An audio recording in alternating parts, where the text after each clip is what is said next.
Hi, welcome back. So today we're going to be reacting on what Sweden brings to NATO.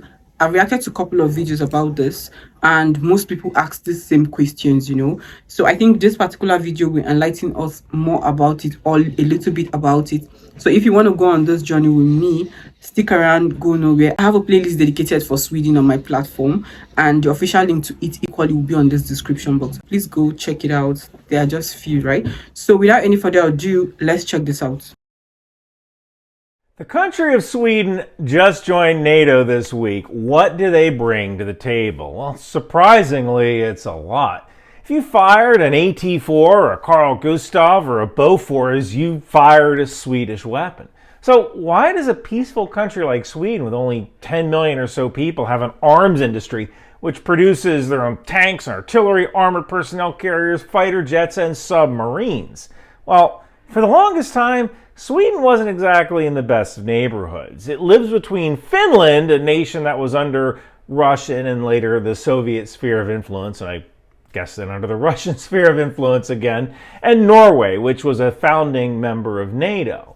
And the problem was that during the Cold War, you might have to go through Sweden to get to Norway. So you want a large army to deter this possibility, and you want your own arms industry to control your own protection. I mean, look at Ukraine. You never want to be dependent on another country for arms. So if you have your own arms production, you can pretty much dictate the terms of your own defense. Now, normally this is done by pariah states like South Africa or Serbia. Sorry, all my Serbian fans, I do love you, because nobody will sell them weapons. But Sweden took a different approach by creating an arms industry precisely so they could remain neutral. And just because they're neutral doesn't mean they don't deploy. Sweden has contributed troops to the KFOR mission in Kosovo, for example. They also have troops in Iraq to help the Iraqis fight Daesh. So what is Sweden bringing to NATO? Well, they bring a world-class army of roughly 26,000 or so soldiers, including reserves. They also bring a world-class air force with about 2,700 personnel and roughly 100 or so aircraft. They have a relatively small navy for their coastline with about 2,100 personnel, 4 submarines, and about 20 corvette and patrol boats.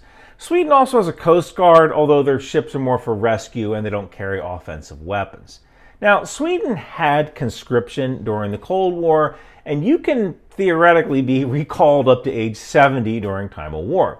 Conscription was abolished in 2010, but then it was brought back in 2018, and now it's gender neutral, so both men and women can be conscripted. It's not total conscription like Israel, but about 10% of the population is conscripted in Sweden, and their total defense policy is designed to prepare the country mentally for conflict. So that being said, I'm sure you noticed the Swedish patches behind me. I just moved into a new house, and since I smoke in this room, I wanted to build a barn door to kind of keep the smoke in. I was a carpenter, so I know a little bit. While building the door, I noticed that the wood was made in Sweden. So I decided to call this the Gripen door, and it will be reserved just for Swedish patches. So this here is a Jaeger patch. The Jaegers are the Swedish Army Rangers, a light infantry elite unit.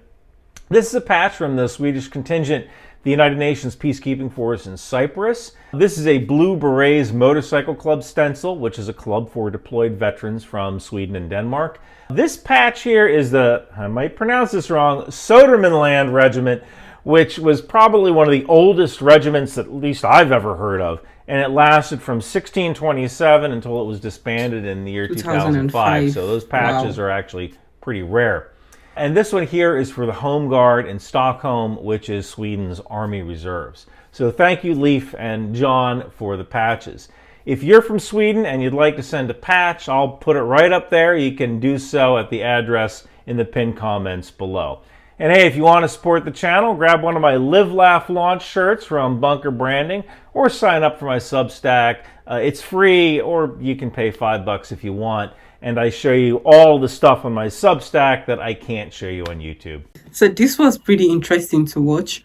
I feel, to me, if you should ask me, I'll tell you Sweden is bringing a lot to NATO, because wow, you just cannot compare the equipment that Sweden has to, I don't want to say too much, but then again, I feel Sweden is bringing a lot to NATO, which is really beautiful. So most people who ask this question, what does Sweden bring to NATO? What is Sweden bringing to NATO?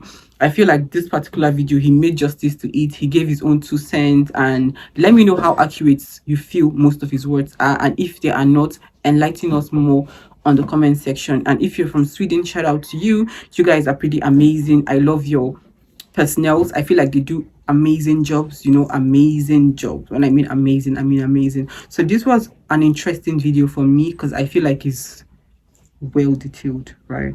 Thank you guys for sticking around with me. I'll see you guys in my next video. Please like, share the video, and drop your thought like I said.